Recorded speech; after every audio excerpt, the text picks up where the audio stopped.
All All right, right, good so work. we are calling this meeting to order. It is 1:35. Um, the first item of business is just to review the previous meeting notes previous meeting minutes and approve them. I don't know if you had a chance to review them. We can look at them together. Why don't we look at them together? Okay, great. I'm going to share my screen. You're so tech savvy. Thank you. COVID helped a lot. I was on my computer quite a bit. As were we all. I was teaching then, using Oh. using Zoom. Oh, look at this. No, I didn't see this. And I was there. Look at that. So here are the minutes from last meeting. I had who was present, who was absent, what time the meeting was called to order. And forgive me if I scroll too quickly. I know sometimes that can cause like some, for me anyway, I feel like I get dizzy whenever I scroll really quickly. Yeah, this was Um, the confusing part here, the rates, of course, because they changed yeah, some. some of these are from the website. So I pulled them from the website because Pete had mentioned it like very briefly, but didn't get into specifics. Our And website, so on the town website. the town website. Okay. Um, and so I just wanted to make sure that the accurate rates were reflected in our minutes. Um, yeah, and most of this was already on our website.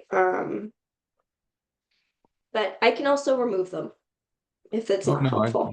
I'd keep them there so people can see them. I mean, we have some citizens, uh, like Dan Dennehy, was very concerned about the increase in costs. Right. I referred him to Pete because I'm no expert on all these rates. Yeah. And it is a little confusing. And there's lots of, what's it called? Acronyms that Oh get yeah, confusing and aren't super easy to understand. I was going to ask Um, you, remind me what DASI stands for again. oh, it's up here. It was here. I'll add what the full word is. I'm just gonna highlight it here, but let me see if I can.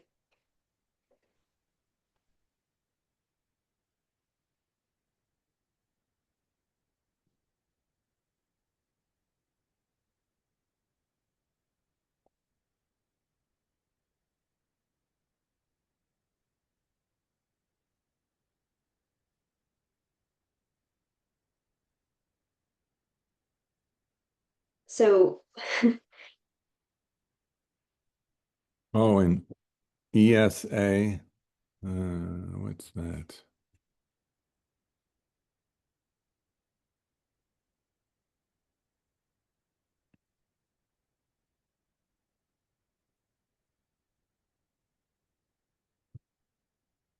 I'll add in the full Yeah, word here. no big rush. I just think Yeah, it's good if you're going to open this stuff up to the public to make sure that all these acronyms are ex spelled out. certainly. I'll add that to my to-do list. Um, I mean, I think the take home here was that most people are getting the default option for 100% renewable mhm. at 14.20 cents per kilowatt Yep, hour. yep. Which is currently more than Eversource's basic service. Okay. But How much more? Eversource, say it again. How much more? This is the fixed rate for Oh, it's Eversource down here. 13.7. Okay. Well, that's Um, actually, oh yeah, it's a little. I mean, a little. we're talking pennies. And Eversource's rates are expected to readjust on August 1st. And at that point, we expect that the standard rate for the community aggregate program will be lower then. Oh, good. But residents can opt in and out of the program at any Yep. time. So they can, as needed, switch around. Okay. Yep. I got that. Good. Um, right? And this kind of talks more about like what we just talked about, the communication. Residents can opt in and out at any time. It's on the website, the town website, as well as the Colonial Power Aggregation website, which is accessible from our town homepage. No, that's very good.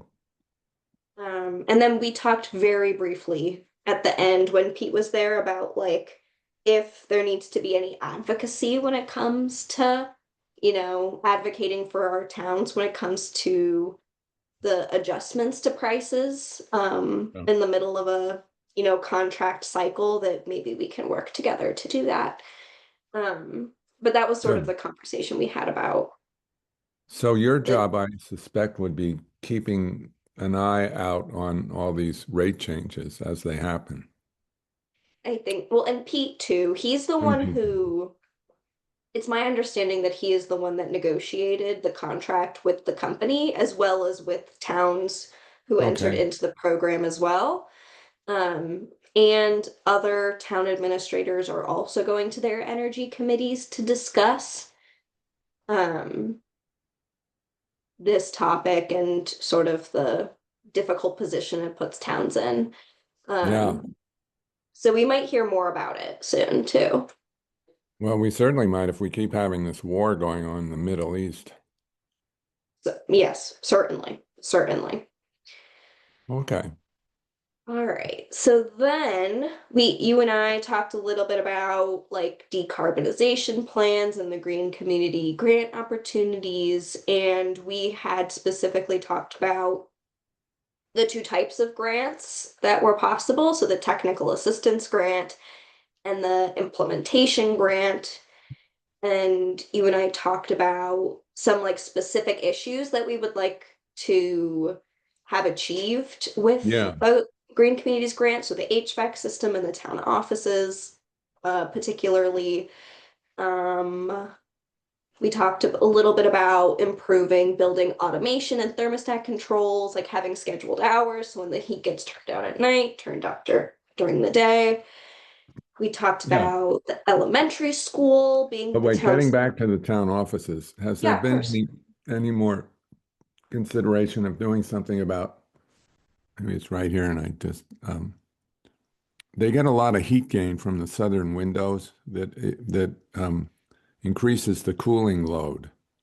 Hmm. So it might be energy efficient to install some sort of shutters to reflect the heat out before it gets in. Or Okay. maybe there's some sort of film, low E film that would do the same thing. I'm not sure. I've been out of that business for years, but there are ways.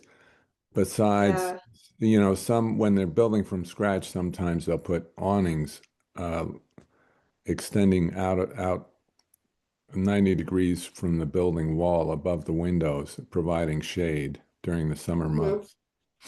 That's probably Yeah. Well, too and expensive. that's probably the exact thing like a technical assistance grant could suggest Yeah. to us when they're doing Mhm. an evaluation. Like we personally have not like gone through any of the study aspects of it. But maybe let's return to that like after we go through the minutes, just so we Okay. can because I have it on the agenda too to continue talking about. Oh, all right, Um, right.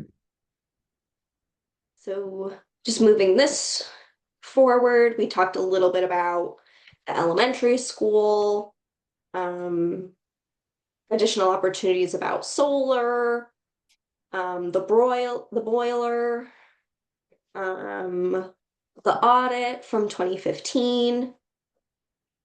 And then we talked about how we would rather go with the technical assistance grant for green communities to sort of create like we were saying like a study to see what the best um what's the word I'm looking for? What the best steps forward would be and what a good plan for decarbonization for the town would be, rather than sort of like guessing and checking. Yeah. Um, and Yeah, that's and everything.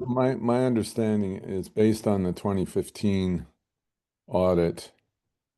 A lot of that concerned lighting reduction or savings, Mm-hmm.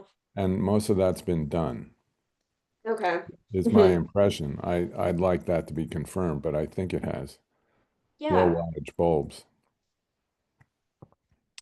Well, if you don't have, so I will address the acronyms in the minutes, but other than that, um, are should we vote to approve the minutes with that addition? Yeah, I think the minutes are very good, actually. All right. So Perfect. I move that we accept them. I move I that I second. accept the minutes. Yeah, All all in right, I favor? second. Aye. Yeah. Aye. Okay, we're good. Per Perfect. All right, so I'll take care of the acronyms and I'll send them over to Amy to make sure that they get on the town website. Okay. Okay. So next on the agenda was what we had already do you have any follow-up that you wanted to talk about the community aggregation rates? I had kind of added it to the agenda in case Nat would be here and wanted to talk about them more. Yeah. Um, but have you heard anything more from Dan Dennehy? No, I have not. Okay. So Maybe I can touch base with Pete and see if he's heard anything from I him. think Pete might have had a communication with him and straightened him Okay. out. I mean, I don't think Dan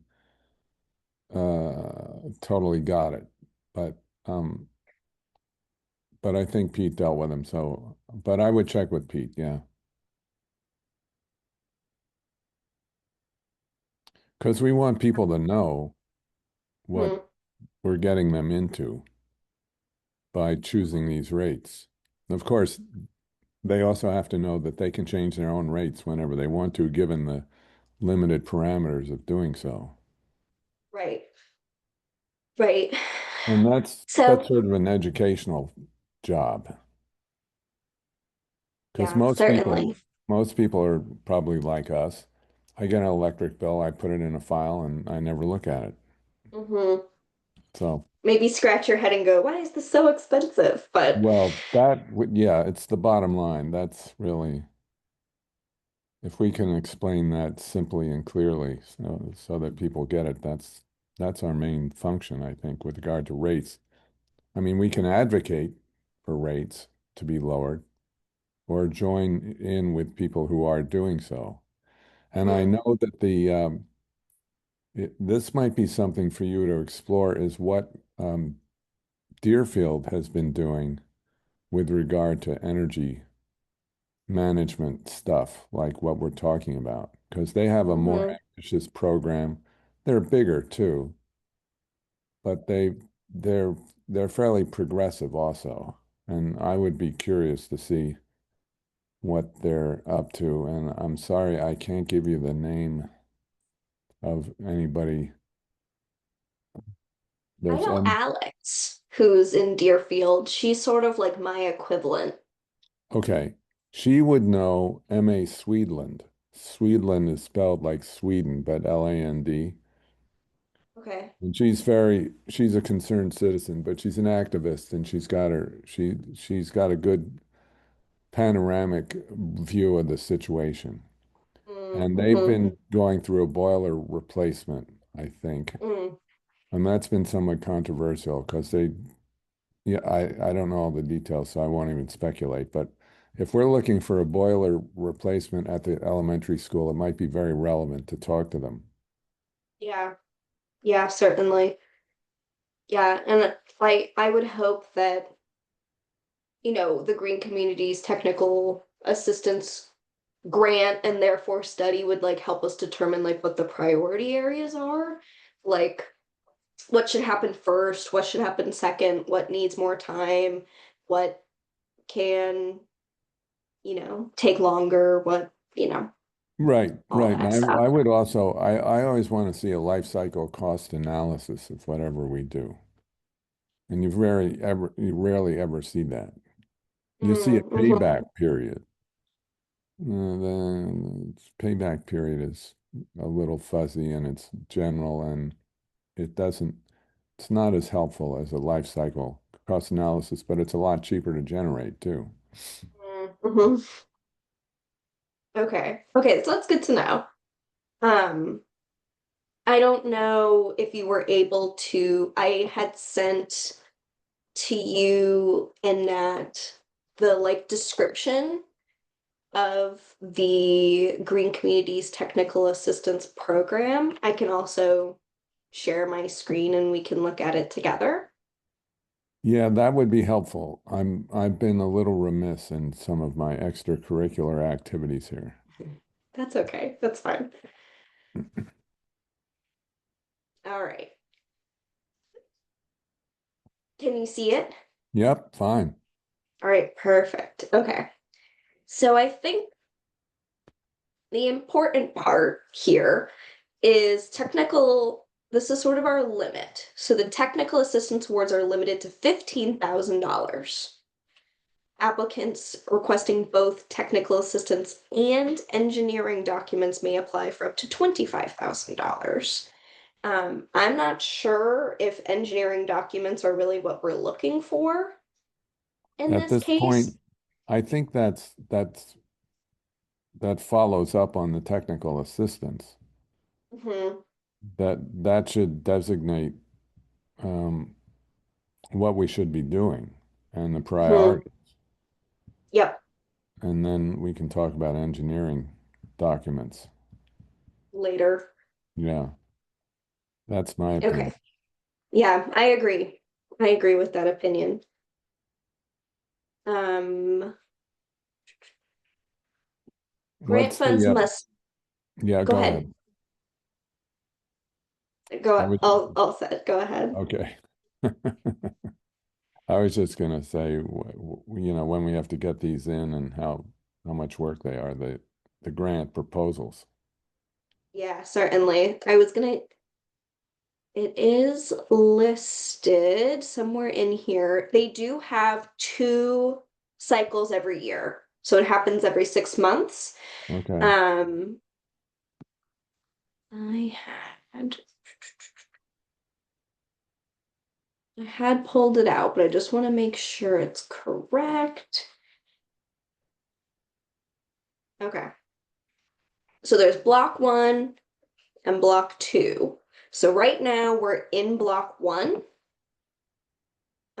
So questions are due to combis by the 15th, and then the application is due June 5th. Okay. What what's combis? Oh, it's like the website that you submit the application to. So it's like the Division of Capital Planning or something used to be, maybe still is, but I've just never seen this combi stuff. Oh, which is the Commonwealth's official procurement record system. Got it. Okay, never mind. So, what may be helpful is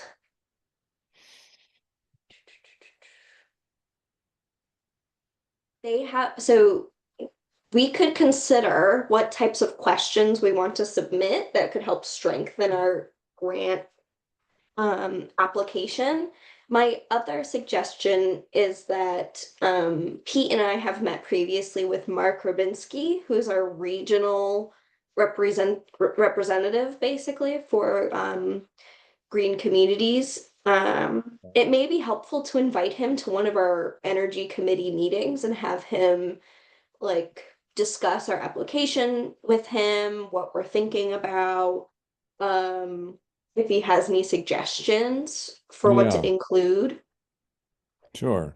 Sure, that would be good. We've got to get our act together by May 15th. The application's due a month, well, 6 weeks, 3 weeks later. Hmm. So it's a Yep. little. It's not rushed necessarily, but it depends how much time you can put into it. I mean, I have a decent amount of time that I can put into it. I mean, spring tends to start to be a busy time as we're getting closer towards the end of the fiscal year and town meeting and elections and stuff and Right. local elections and stuff like that. But I think I could start to at least draft, what we're thinking, and I can circulate it to you and Nat. And Yeah, then that'd be good. I can invite Mark to one of our future meetings and we can discuss with him Okay. um what we think or like to ask questions or to if he has any suggestions about what a successful application would look like, that might be helpful too. That's right. What's been funded in the past would be Yeah, good to know. exactly. Um, okay.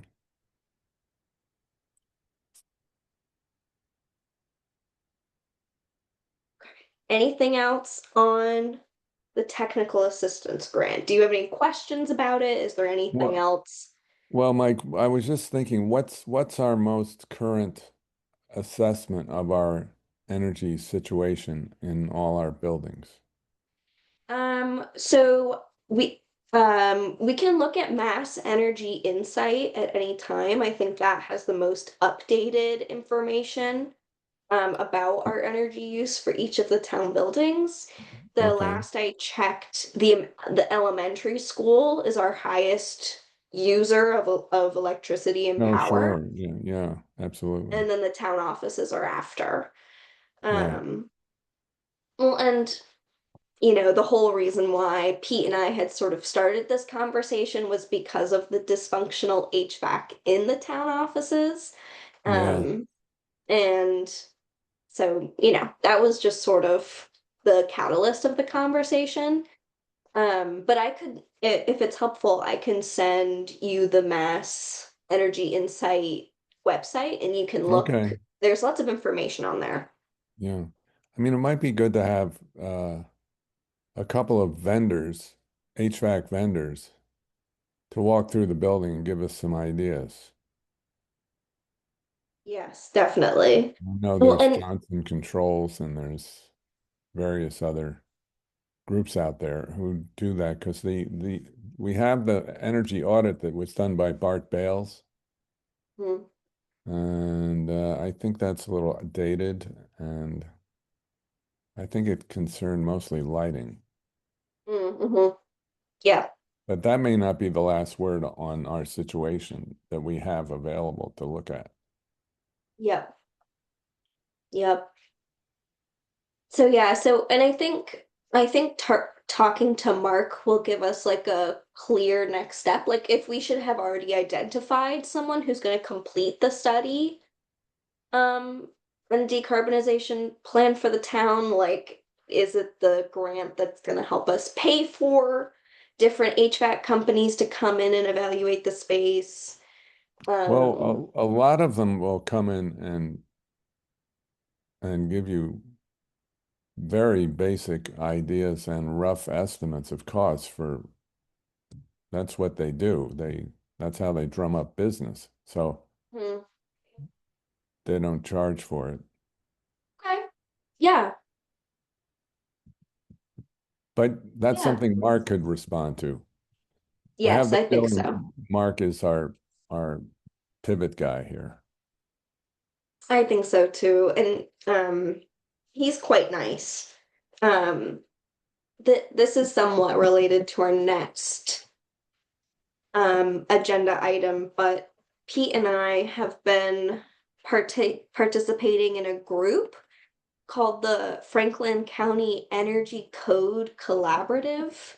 Okay. Um I'm more than happy to send the invitation along to you in case you're interested in participating in it as well. There are several energy committee members from other towns who do participate in the call. It's a fairly new group. Um, but it's oh, I can't remember, a group called like the Northeast Energy Collaborative has been hosting it and has a series of like energy related regulations that they're trying to promote. And one of there's a couple of them that we've been talking about. One of them is the specialized energy code. And then the other is the Green Community's climate leader designation. And Mark Rubinski has been one of the people who's on the calls to help towns like answer different questions about the specialized energy code or, how to become a climate leader Well, designee. good, because I don't know anything about that. Yeah, I had put it on the agenda just because like I can't remember if it was Deerfield or Sunderland, but one of them has been really pushing their town to pass the specialized energy code. Um, it's very similar to the stretch energy code that we already have in town, Okay. but it has a couple of more specifications about new construction. Um, I'm not sure if that's something that we would be interested in looking into or pursuing, but or advocating for. But at least from discussion that I had heard in those meetings, towns are having a difficult time passing them at town Huh, meeting. that's interesting. I wonder why. I Well, it they I must be guess they that it costs something to the town. not to the town. I guess there's just a lot of advocates, especially from construction and builders, that it just makes it more expensive to build.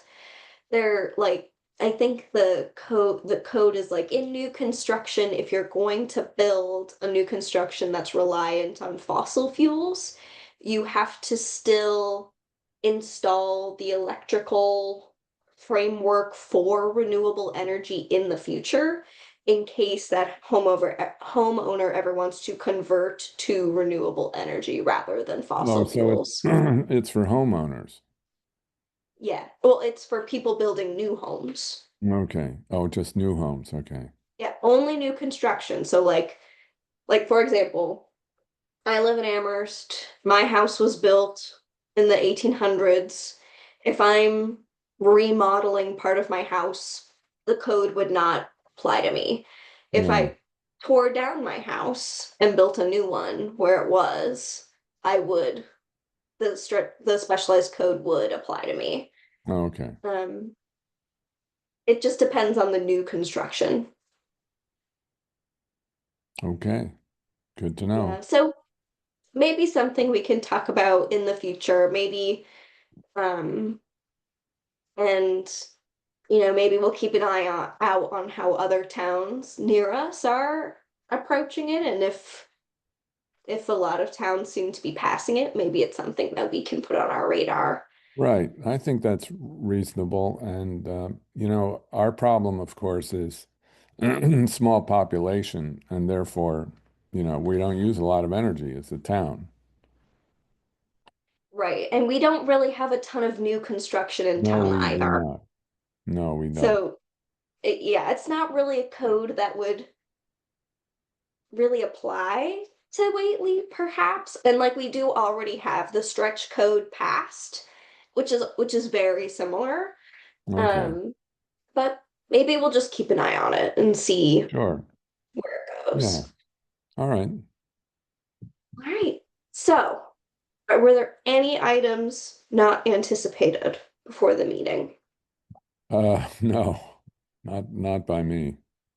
All right. And not by me either. Um, for our next meeting date, would you want to set a date now? Should I reach out to Mark and then we set the meeting date? What do you think would Yeah, be why don't you let's meet when Mark can meet. That's a good idea. okay, perfect? And So hopefully you get a few dates from him, and then we can ask Nat also when he's. I take it he knew about this, he just forgot or something. I think so. He had said that the date and time worked for him last time I emailed with him, but I'll still send out some reminders to the Yeah, fact. sure. Yeah, that'd be good. All right, so we will hold off on scheduling our next meeting, and you'll hear from me soon about a couple of dates that might be helpful in times. Is there anything else? Nope, that's it. All right, well, Good I work. thank you. I appreciate that. It was great speaking with you, Paul. Nice to meet you too. Yeah, we'll see more of you. And we'll make Whately even more energy efficient than it already is. Definitely. I definitely. All right, perfect. Well, motion to adjourn today's meeting. Second, All right, bye. bye. Bye. Bye. Take care.